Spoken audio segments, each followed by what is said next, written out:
I hear something. I hear something.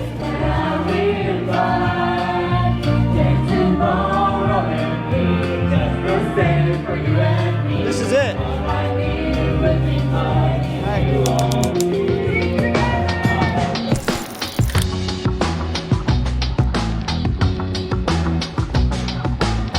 We're currently on the train going to City Hall because there's a big rally today.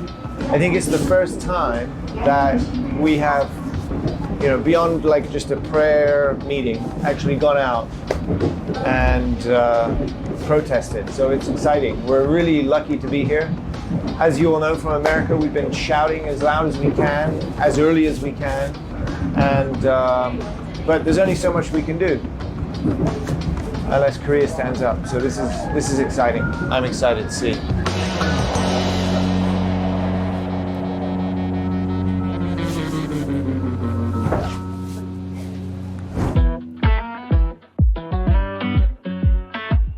We are here in Seoul. It is a beautiful day, albeit a little chilly. And this, right outside the City Hall, is what would you say, a rally. It's a rally to promote our voice, Family Federation's voice, here in Korea. Too many months, we've just been letting the media tell their story. Well, I think everyone here has their own story. Get activated, get online, follow me on X to stay up to date, and help Korea and the Korean members, encourage them to be bold, to be proud, to be real fighters for faith, freedom, and peace. Aju, aju, aju.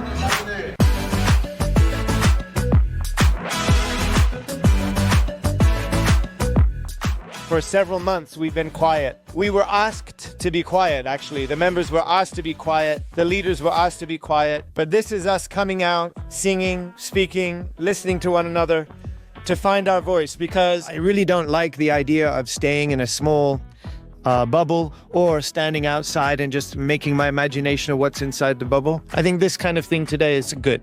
You think the church has to be more open to the public? Yeah, actually, if you get to know me, Kyle, that's like my life mission. I see. Because I was raised outside the church and I saw all of the misunderstanding outside the church. So when I came as an adult back inside the church, I can understand both sides. So I really don't like the idea of staying in a small bubble or standing outside and just making my imagination of what's inside the bubble. So I think the biggest misunderstanding is lack of relationship.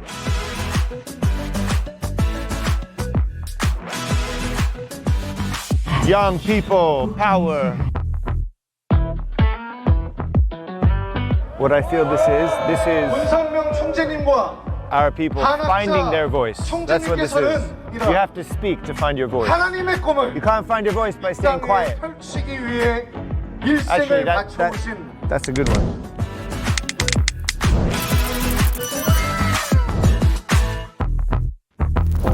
Dr. Han is a world leader for peace. She and her mother and their grandmother, they escaped from North Korea before the Korean War. She knows about the threat of when you push churches down. So she's fighting for religious freedom. So I think she'll be released soon. I think she's innocent, totally innocent. But just like this rally, she's so loving. That's why President Trump spoke at her rally, and also so did President Goodluck Jonathan from Africa, and also Secretary General Ban Ki-moon came to the rallies for Dr. Han because it's peaceful. It respects all religions, it respects all nations. So even enemy countries come together when she calls conferences.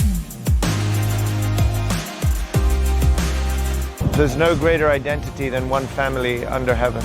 And all we're trying to do is encourage people towards that realization. And the honest truth of it is that even we ourselves get it wrong pretty much every day. Don't beat yourself up. It's not easy. It takes time because it's been thousands of years of thinking that we're each other's enemy. But Mother, the Mother of Peace, who's now sitting crouched in a tiny cell, but with such a bright and clear spirit, bright and clear mind, and she's longing for, praying for, living for, sacrificing for the same thing that everybody's hoping for. And then there's nothing to be afraid of. If you're God's daughter, you're God's son. If you really stand in your identity It may just be that the decisions you make daily start changing towards an orientation of acting like God's son, acting like God's daughter, acting like brothers and sisters.